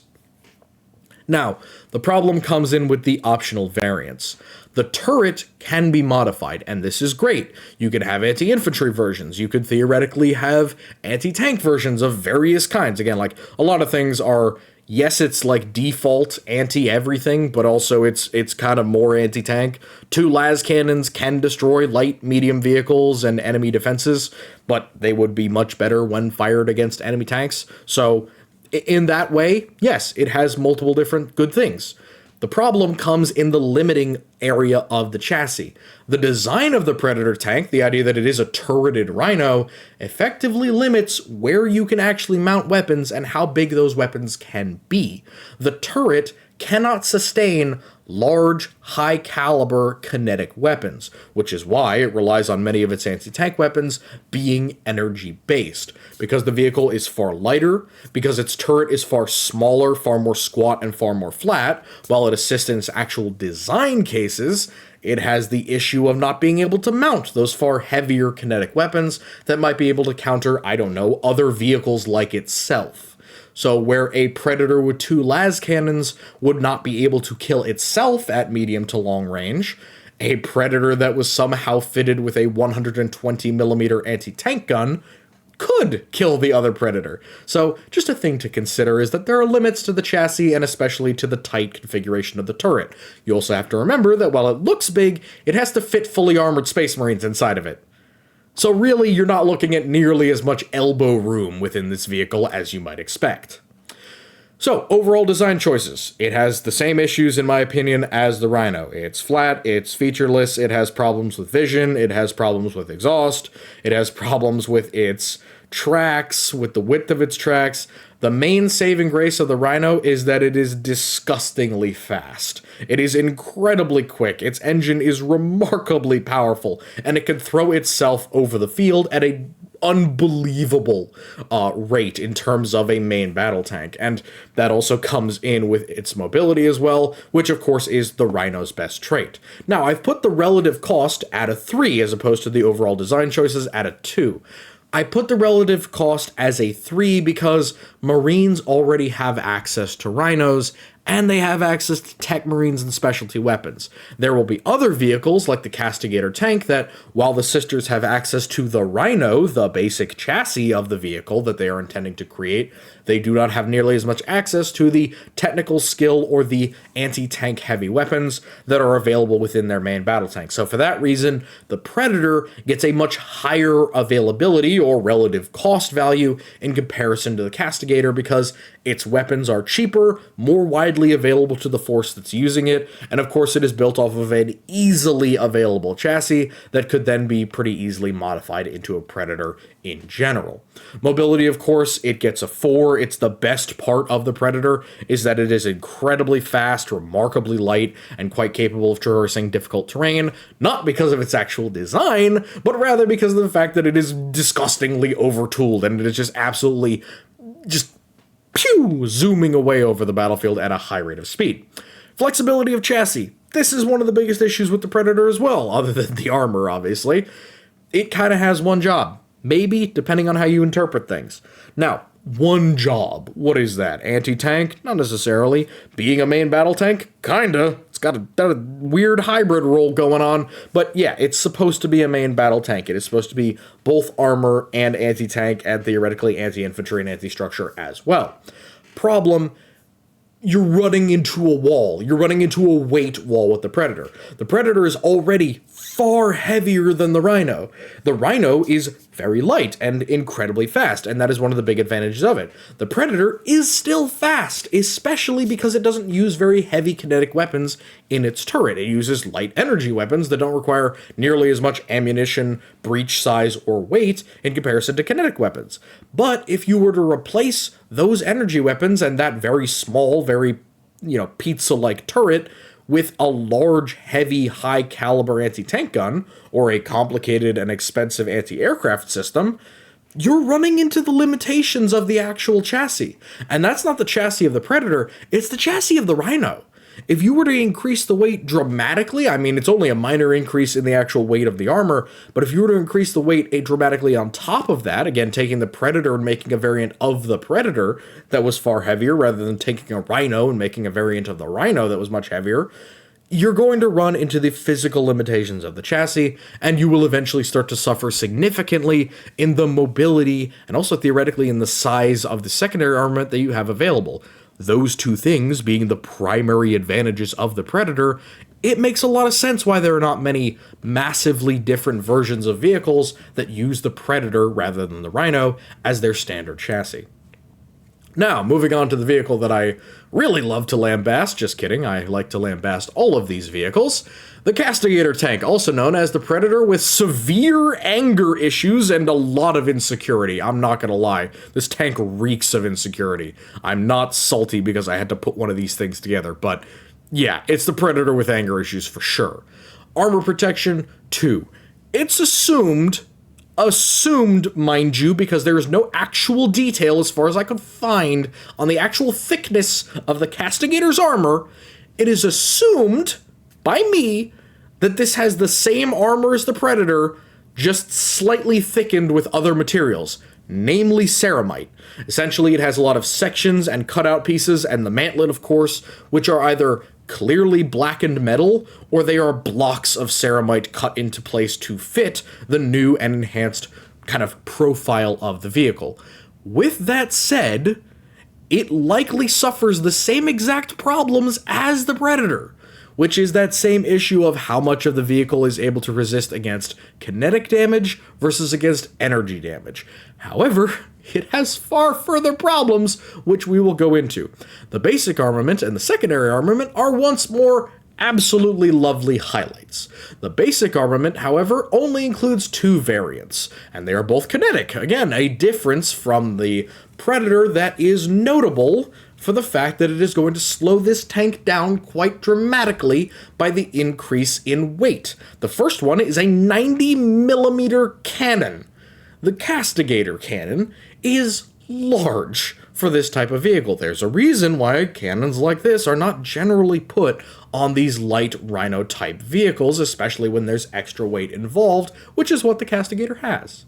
Now, this gun is good. It is very good. It is faster firing. It has a lot of damage. The sisters, of course, have specialty flaming ammunition, as you would expect, but it also is quite capable in the anti-tank role. Then it has a secondary one, which is essentially the copy of the Leman Russ Eradicator or Executioner. The idea being essentially that you stick to, I would say, 30mm autocannons right next to each other. Again, my normal complaint with autocannons being right next to each other, the problem with loading and with firing and the automatic systems required to compensate for the firing going off right next to each other and damaging each other's muzzles, pushing each other's rounds out of the way, whatever it may be, it's still good. It still fits, and it can do different roles. In theory. Very much in theory here, as opposed to in reality. I don't think this autocannon, due to the arrangement of the turret and the assembly of the actual vehicle itself, can be nearly as effective as the ones on the Predator. Secondary armament is actually another great plus. It has the triple heavy standard that we see on the Leman Russ, without many of the additions that are required for that. For example, it uses the kind of top-down swivel system that the Rhino tends to do, or rather the Predator, quite frankly, and that, while not terrible, is a minor decrease in the overall weight. It is basically the only decrease in the overall weight that we will see for this entire section, because beyond this point, things get real fat.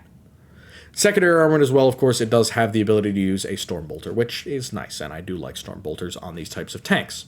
Optional variants. 1. It basically has no optional variants. Unless you pick the version that is a giant flame tank, which is a completely different type of vehicle. It is self-propelled artillery, and it does not count as a variant of the Castigator. It basically has only a one-gun change. Its hull weapons can be modified slightly. I believe they can be switched out for heavy flamers, but again, heavy flamers on a heavy vehicle doesn't really actually matter at a certain point. The heavy bolter is by far superior in most ways. In fact, against almost every type of enemy, the heavy bolter is going to be a better choice. So, with basically one gun change, what do I think of the overall design? It's heavily over-adorned. I give it a 2. Barely. It barely reaches that point. It should get a 1, but I give it a 2. It is heavily over-adorned. How would I know? Why would I complain about this? I have built the Castigator tank in real life. I have built this model. I bought the model, I created the model, I cut it down to size, I modified it, and I built the thing myself. 90% of the differences between this tank and a standard Predator are totally unnecessary to the actual creation of the vehicle. Now, I am fine with some extra bits and bobs. I'm fine with a fancy paint job. I'm fine with all different types. This vehicle has so many unnecessary pieces added onto it, and not added on like tacked on, not added on like for ceremony, built into the design, built into the track layout, built into the armor, built into sections of the over armor, built into the rear of the turret bustle. Every little piece of this thing that needs to be modified and changed from the standard vehicle not only increases the cost, not only increases the weight, it also decreases the effectiveness of the homogeneity of the armor. A lot of these things, these little shrines or relic caches on the side of the vehicle, take away from the actual armor protection. They're not protected on the inside, they're not double thick, they are recessed. They are effectively a shot trap. They are literally making the vehicle worse by their presence. And I don't even like to bitch about filigree very often, but it's everywhere on this tank. It's on every section. It's on the gun. If you shaved off, and I have done this, my personal self with an X-Acto knife, if you shaved off all of the unnecessary pieces of this vehicle, you would legitimately get over a handful of gray plastic, which in terms of steel would likely equate to well over a couple 100 pounds of weight removed from the vehicle. Now, add that in to the increased weight of the engine. Add that in to the additional crew members required for the Castigator tank. Add that in to the fact that it has an extra hull weapon over the Predator. Add that in to the fact that it is using a kinetic weapon that is far larger, heavier, and requires more ammunition than its fellow vehicles. And you are looking at a tank that is significantly overweight for the chassis that it is using. And it's completely unnecessary. I would not complain this much about it if it was something that actually was needed. This is unnecessary. It doesn't have to be this way. We don't have to live like this. We can make it slightly better, for the love of God. I think the best way would be to try and slim this baby down a bit and make it a little bit tighter and remove all of the absolutely unnecessary stuff, but hey, hi-ho, I'm not redesigning here. I'm telling you about what I'm looking at. So, moving on to another problem, relative cost of 1. For the sisters, the cost is higher, not just for all of the reasons that we just went over, but it is also higher than the Marines due to the implications of them buying a tank, or rather, modifying one of their rhinos to become a tank. It's not a small change for the sisters, and due to the fact that these are kinetic weapons, they do also have to purchase these weapons as they don't make them themselves or receive them free as part of the tithe like Astartes do. This effectively means that the sisters kind of have to justify to themselves, if not to the Imperium at large, that this is a vehicle that they're going to use for something. It is the equivalent of a light to medium tank. Realistically, it's more of a medium tank due to its kinetic gun, but still, it's a sisterhood essentially saying that I want a genuine weapon of war. Rather than an APC or some sort of self-propelled gun or a way to protect myself, this is a heavy offensive asset, which, I don't know about you, would probably make most people nervous. This type of weapon in the hands of such an insane, fanatical, and honestly frenetic and confused force at times, in the hands of individuals who I don't think can be trusted. I do not trust the ecclesiarchy, I don't know about you, but in the hands of those people, a genuine main battle tank is kind of an indication of a threat, whether implied or literal, that exists within the sisterhood. So these things are kept to very small numbers, both because of their inherent cost and because of their implicit cost as a fashion statement of the sororitas, so to speak. Mobility, again, it's overweight, but it's still using a Rhino chassis. It's still absolutely ripping it, and even with the fact that it probably weighs more than the Predator overall, it's still going to be pushing quite heavily, and I have no doubt that the sisters would gladly toss in the extra 5 billion ecclesiarchy demodollars in order to give it a little bit of extra nitrous. So I don't give it as negative of an effective score as I probably would. Also because the sisters, quite frankly, are a little bit lighter than the Marines all told. Granted, they're still in light power armor / heavy carapace, so your argument as to whether you think that the 4 sisters required in the Castigator are fatter than the 3 Marines required for the Predator. Flexibility of the chassis. It's a Rhino chassis pushed to the absolute maximum. It can really only do one job, and as a result, I have given it a 1 in terms of scoring. Moving on to, honestly, one of the more interesting tanks on this list, the Scorpius Disintegrator, also called the Hoverboat. It is a wild one. I'm going to be entirely honest with you. It's another one of those Mechanicus vehicles that relies heavily on shields. However, it does not have the problem of being designed by an absolute mindless brainlet. It has the advantage of being designed by people who understand that having an open-topped vehicle is a stupid idea. So they have actually enclosed every individual in charge of the tank within actual tinfoil, so that in theory, they can resist being shot in the head, which I think is just great, and I'm quite happy with it in comparison to the Krios.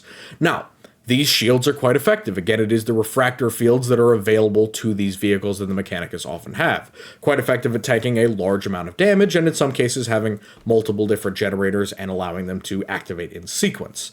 But in addition to that, as I said, Scorpius does have real armor. It does have real protection. It's not incredibly thick. It's not super tough. I would imagine, so again, it does not say, so I would imagine it is somewhere between 50 millimeters at the absolute lowest at the rear and on the top, and then I would query somewhere between 100 and 150 on the remainder of the vehicle. I think that's fair in comparison to something like the Chimera. Because this vehicle is supposed to float, it is a hoverboat, it is using essentially anti-grav plus a mix of like sprayed radioactive material down the bottom of the vehicle to create a puff of air or a hovering balloon of air upon which to land or upon which to move. I think that that's reasonable. 150 at the absolute maximum. 100 is a bit more reasonable, which is still good for kinetic protection. I got no problem with that. For a main battle tank, it's a little low, but they also got shields, so I'll let them off. Basic armaments-wise, this is one of the problems that I have with this vehicle. I don't have many problems with it. I like it a lot. The primary armaments for the Scorpius Disintegrator are weird, and while they're not bad, they're just odd. Like, really just off. Something's wrong. The primary one is the plasma gun. It is essentially a large plasma cannon that is noted as firing like an artillery. That's great. And the Belarus cannon versus the full Ferromite cannon. The Belarus is essentially a plasma cannon that can fire indirect. Great. It's a plasma cannon. It can fire a pretty significant distance in an arc. It has the ability to knock out enemy tanks. It is relatively short and, as a result, probably relatively fast firing. It also mentions that it uses the same gas or ionized material that is used to move the vehicle to fire the bolts. So it can have a lot more ammunition. And it can also keep that ammunition secure within the vehicle. Very, very nice.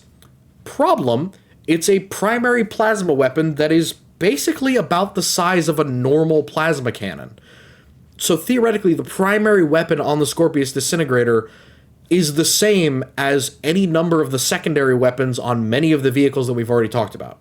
While it is definitely different in the way that it functions, that artillery fact, the little change in packet design that allows it to shoot a little bit further, sure, but there's only one of them. And it is still a plasma weapon, still going to require a certain amount of cooldown time between shots, and still going to have the same theoretical chance of detonating itself. So I give it a 2, not bad. The steel cannon, the ferromite cannon. This is the one that I kind of have a love for. It's a little bit like a giant steel quarrel crossbow, except it fires steel bolts that are superheated, essentially. It fires high temperature, white hot, spitting hot metal bolts. This is really cool, because it brings into mind a lot of theoretical physics that first came into existence when we came to long rod or short rod penetrators in the early 70s, and honestly in the early 60s in some cases. These kinetic tungsten carbide rounds were designed to have incredibly high density because they could pass through material. The ferromite cannon does away with all of that complicated shit and just says, heat this bitch up to white hot and yeet it at the enemy full auto. Yeah, the ferromite cannon can fire pretty fast. And honestly, if I was in a Chimera, even though it probably couldn't penetrate my frontal armor, I would be scared shitless when the front armor starts turning cherry red as about 36 foot-long steel spikes embed themselves and superheat to my hull. Not only does it have the same effect as the Roman pullum, essentially knocking into armor and damaging it via thermal effect and damage in that way, it also has the secondary effect of being horrifying when used against heavy infantry, against enemy defenses, or against light vehicles. It would spit a light vehicle and expend a massive melted steel inside of it. It could splash into enemy bunkers and essentially shatter into a bunch of forge scale and a bunch of white hot metal. Now, is this effective against enemy heavy tanks? No, not really. In many cases, not at all. But in most cases, not really. It could do minor damage, it could do chip damage, it could theoretically damage external systems. But is it going to knock out a Leman Russ at 1,000 meters? Absolutely not. No way in hell. But the sheer novelty of the ferromite cannon really makes up, in my opinion, for the lackluster bellicose cannon. So I give it a solid 2. And I really like the primary guns, even though they are a little bit mixy and small. Another problem comes in with the secondary armament. 2 Cognis machine guns. Now, Cognis, if you don't know, they're essentially machine spirit aligned guns. Essentially consider them the equivalent of like Mechanicus Mastercrafting, something similar to that. It's just not going to jam, not going to have any issues with feeding, not going to have any issues with accuracy. So just a slightly improved Mastercrafted-esque machine gun. Nothing really special about it. It has 2 of those on either side. Fine, that's decent anti-infantry cover, but it's nowhere close to the heavy weapons that we've been talking about in terms of like a heavy bolter. Then we get to an odd addition. Now, I consider the Cognis MGs to be inferior to a lot of other vehicles, which I give this a 2. But then we get to the kind of odd showing that the Scorpius Disintegrator has, or really the Scorpius tanks in general. 6 hull-mounted, forward-fixed hull-mounted missiles. And now they're called disruptor missiles. Whether those are supposed to disrupt shields, disrupt scrambler systems, or just be called disruptor missiles for the hell of it, I don't know. It's assumed that they are crack missiles because they are kind of marketed as an anti-tank option. I find these a mix of terrifying and funny, but mostly on the funny side. It is a fixed missile firing at really waist height in some of the cases. Even a missile can only change direction so much in flight, meaning that your target has to be relatively in front of the tank for you to fire. Not generally a problem. Tanks like to face the enemy. Normal tanks, not the Scorpius. The Scorpius is either going to be using its Ferrobite cannon to knock out lighter vehicles, against which the disruptor missiles would be a waste of time. In that case, I suppose they could be a fallback anti-tank weapon, which, again, they're cracked missiles, so assumedly you'd have to fire 1 or 2 of them at the same target, which is fine. Knocking out 3 enemy tanks for sure is perfectly reasonable. But the problem comes with the plasma gun. Plasma gun can be used as artillery. Plasma gun works as anti-tank. Plasma gun has a turret. Missiles don't have a turret. What the hell's the point of the missiles? Effectively, you need to be in a bad situation or have made a tactical error for the disruptor missiles to really come into effective play. Now, you could pre-plan to use them, especially at longer ranges against a missile. You can target things far away, and with the Mechanicus technological advantages, they could make use of those things. But in a more traditional engagement where the Mechanicus can't take every advantage of their enemy or have infinite advantages over them, where they're not automatically on the winning side, essentially, these missiles are kind of superfluous in a way. They're not totally useless, but to a degree, I just find their placement very odd.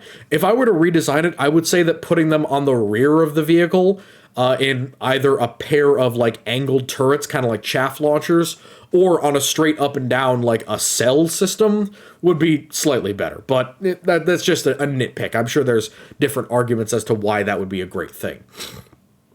Optional variants wise, there are only 2. Obviously, you have the Scorpius Disintegrator and the Scorpius Dune Rider, which is an APC, which we'll get to in another vehicle when we get to APCs. Overall design choice, I give it a 2.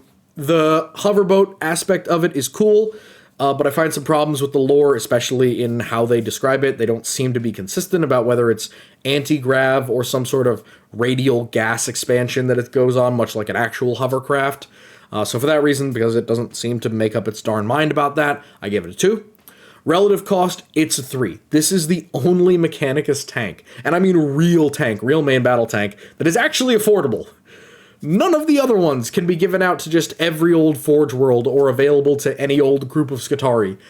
The Scorpius really can be given to anyone, which I love. I love when the main battle tank can actually be a main battle tank, because without that ubiquitousness, without that availability, doctrines around it and production around it suffer dramatically. If you're not used to fighting around tanks, you're gonna really suck fighting around tanks in future, because it is difficult to adapt to this. We see this in our own history, that armored warfare and infantry warfare don't automatically gel like we would hope that they do. And the Scorpius being cheap and being available really does mean that it can fill a role within the Mechanicus that isn't filled by other vehicles. Now, mobility-wise, again, this gets to the problem of, like, the claim is that the radioactive gas bubble underneath the vehicle obscures the vision or obscures aspects of enemies. If it is radioactive, it gives off a ton of notation of where you are. You could not hide this if it was radioactive. If it was thermal, if it was hot air, you are going to give off incredible IR radiation. If it was just a bubble of air, you would give off a massive pile of essentially dust behind the vehicle, which is acceptable. Not terrible. It's a hovercraft. It can go over different types of terrain. I give it a mobility of 3 to be incredibly generous. Very generous. I don't like hover vehicles. I don't like grav vehicles. I don't like any vehicle, especially tanks, that does not touch the ground, because the ground is highly important for ground warfare. If you are floating along it or going across it, you do not have a fallback if your mobility falls out of use. If you have any damage, if you have any landmines, if you have any explosives, if you have any chip damage to the mobility effects of any of these vehicles, again, all gravity vehicles fall under this category, which is why I do not talk about grav vehicles unless I am forced to as part of a Xenos thing. I do not like them. I do not like to talk about them. They have inherent flaws that are far too terrible for me to really realistically consider them as combat vehicles. I consider them a gimmick. This is the one exception, because it seems to imply that it is using a hoverboat style design rather than a pure anti-grav design, which, in my opinion, is superior because it has a theoretical fallback. So, apart from the, again, discontinue lore or the disagreement on the lore about whether it's gas or radiation or anti-grav or some mix of the 3, I give the mobility a 3, because, of course, this is a vehicle that's long, that's low, that has a decent center of gravity, and it isn't required to be too fast, infantry speed or a little bit faster. That's acceptable. Problem, flexibility of the chassis. It does one kind of hybrid job. It can be both a full main battle tank, and it can be artillery, and it can be anti-infantry. But it can't do all of them at the same time. It essentially has to use different assets to full different things, which means that this hybrid job is done relatively poorly, being neither tank nor artillery, but rather a mix of both. And while you could argue whether it is a superior mix of both or an inferior mix of both, I personally think that it shouldn't be a mix of both. It should have variants, it should have versions that do different things. If you're going to have a vehicle that does everything, it's going to do it all very poorly. And while the Scorpius does do a lot of things, I would argue that anti-tank, anti-light vehicle, and anti-infantry are among them. I think that it fits the artillery role very expensively. I think that it fits the anti-infantry role effectively. But when it comes to combating other tanks, I think the Scorpius would really meet its match in a lot of cases. Especially because of the case that, like most of the Mechanicus, they're relying upon outmaneuvering and having the advantage on the enemy. If they are forced to engage in a straight-up fight, most of the time they will be dramatically outnumbered. And if the enemy has a large amount of armor, the Scorpius is going to be at a significant disadvantage, at which point most of them would probably be forced to pull out of the combat, which again defeats the point of them being a main battle tank. If they cannot stand up against enemy armor of any type or variant and manage to leverage local firepower advantage, then they are not doing that job as effectively, essentially sacrificing one capability that is their primary design directive for another, and in my opinion, as a result of that, they should have variants of the vehicle. Since they do not, I have to give them a flexibility to the chassis of 1. On to our last one of the set. The Orcish wagon, of which there are many. We're going into the Hot Wheels stuff, boys. The Orcish wagons, the gun wagons, the snaz wagons, the tank wagons, the busto wagons, whatever you want to say. Just the Orcish wagons in general.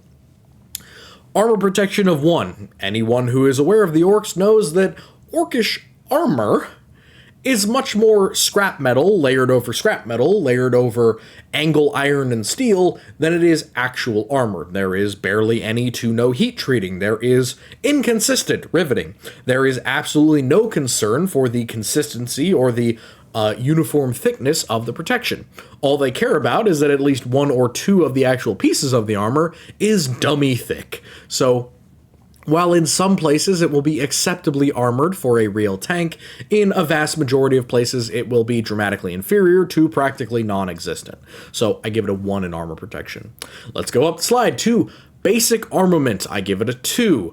Random DACA. Generally, Orcish gun wagons will tend to have at least 1 anti-tank weapon, or arguably heavy weapon whatsoever. Generally, this is some sort of def cannon or just cannon in general, a heavy kinetic weapon that will do the job of a battle cannon fairly well. Problem, it suffers the same issues. It is inconsistent. It is incapable in many cases of damaging enemy heavy armor, which means that it is going to be inferior to the standard 120 mil, and of course, in addition to that, this is a very heavy weapon, so you're not going to be able to fit many of them on a single Orcish wagon. However, that random DACA aspect kind of plays into its favor with the fact that it has a lot less space, and so the secondary armament is also a 2. It will have machine guns, it will have flamers, it will have mortars, it will have guns, it will have bombs, it will have infantry weapons simply slapped onto the vehicle, and yet these things will be organized with absolutely no sense of organization. If we're talking about standard armored vehicle concepts, the Orcish wagon is a nightmare, and it is barely capable of really being considered effective at the anti-infantry role. Now, it is dangerous, it is big, it is loud, and it has lots of DACA, which is why it gets a 2 instead of a 1.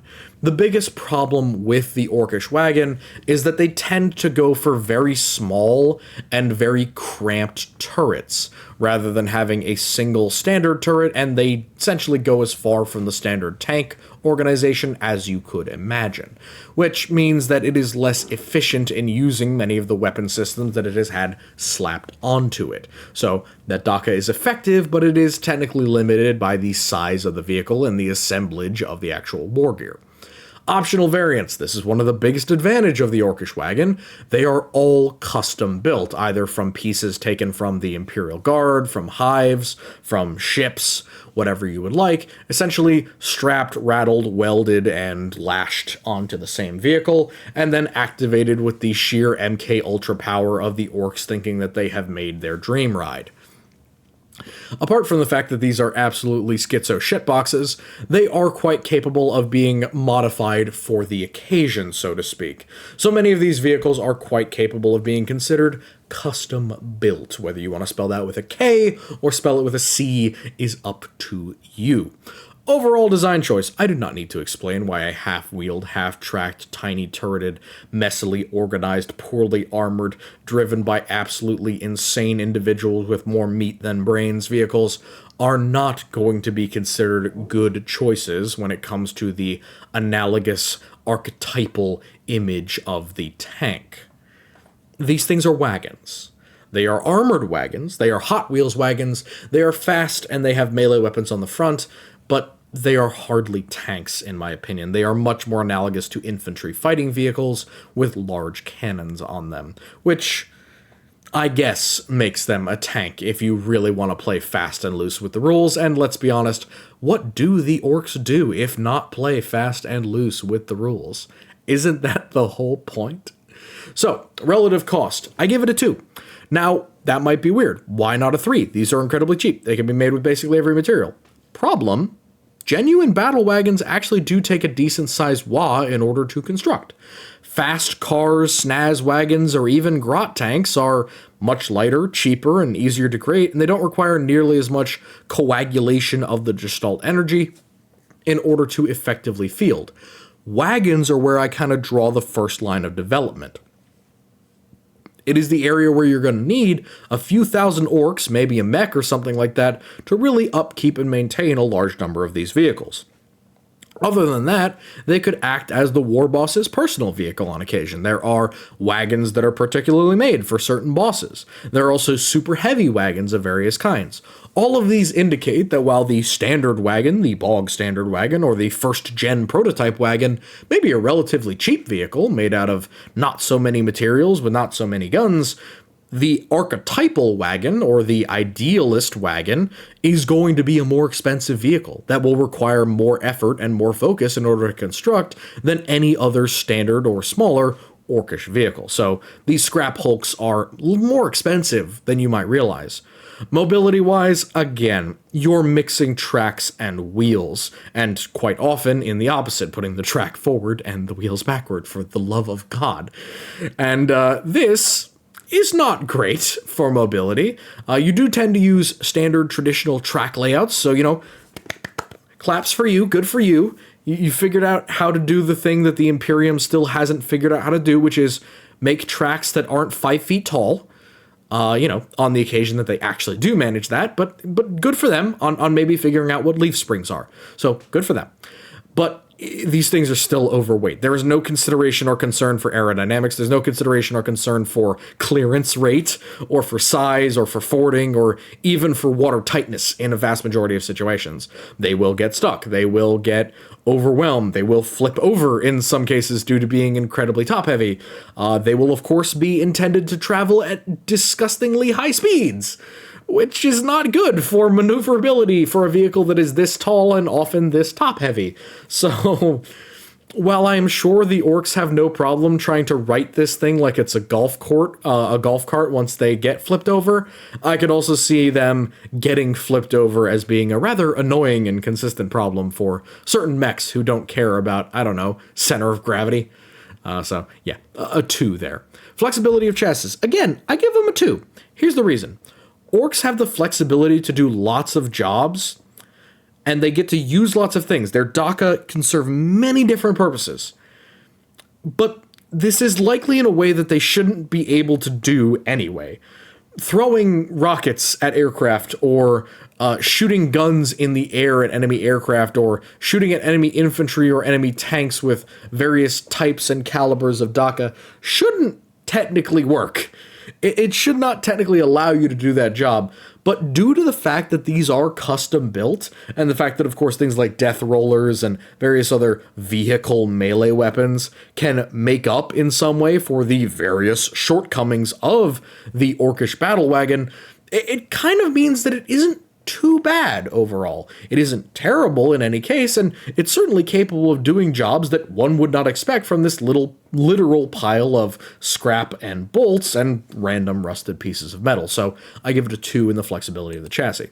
So on to our final ratings, and this is again based on all of the numbers that we've collected from each of the vehicles. For the Leman Russ, it is of course our archetypal, and it will have our highest rating, with a solid 24.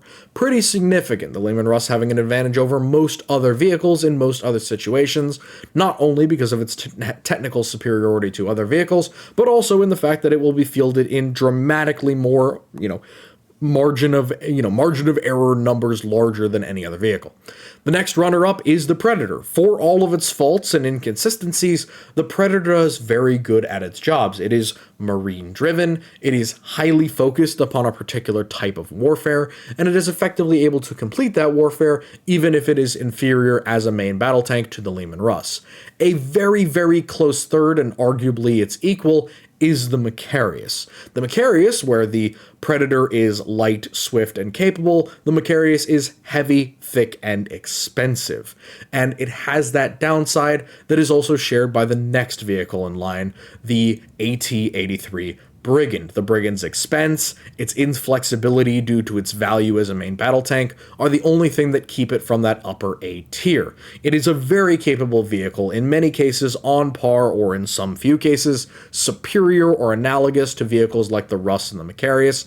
It is very, very, very good. And I think it's very comfortably with the Scorpius tanks. They both do multiple jobs, whereas the Scorpius essentially min-maxes a bunch of its abilities to max out some abilities or attempt to vary its abilities out in different areas.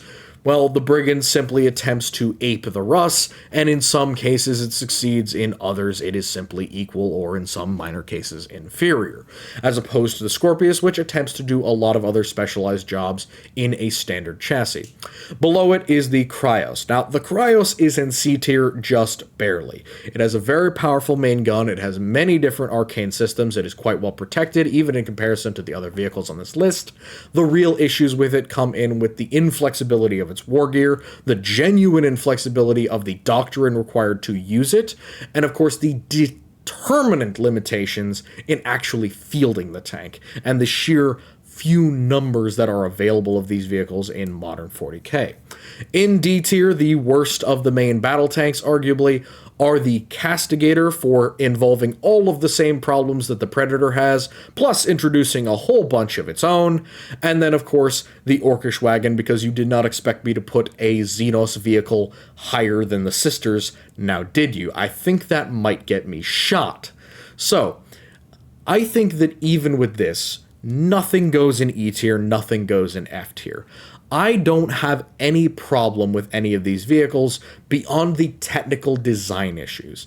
There's no vehicles on this list that I can genuinely say I hate and I don't like talking about. Mostly because the ones that I hate and don't like talking about, I didn't put on this list, because they simply would have been left out of the analysis because, well, I don't think they deserve a spot in it. So, with that said, I hope that you all enjoyed. It's been an absolute pleasure to go back to tier list for you guys. I have lots of videos coming up, but as I said, we'll be shifting into a slightly different schedule in the upcoming. I apologize if I was a little bit harsh to anyone's vehicles in this. Believe me, I tried to be gentle. I could be much more harsh, but I chose not to be because I am trying to be nice. So, credit goes to GW, to Mark Gibbons, to Wochen Choi, to Nick DeNova, John Cave, Demir Snajader, and David Moser for their artwork. It was an absolute pleasure to make this video. I'm so happy to be back in and glad I could get you guys what you want. There may be more votes coming up, there may not. I'm not exactly sure because I have many things going on and I have a busy couple of weeks ahead of me. So I will let you guys know via both community post and poll about what our incoming are and of course our upcoming videos. But With that said, I would love to hear your angry comments about what I said wrong, what I have done wrong, how I have wronged your faction, and the many reasons that I should go and revise this video in its entirety, but I will not do so. I hope that you all enjoyed, despite my absolute tomfoolery, and I wish you all a lovely good night.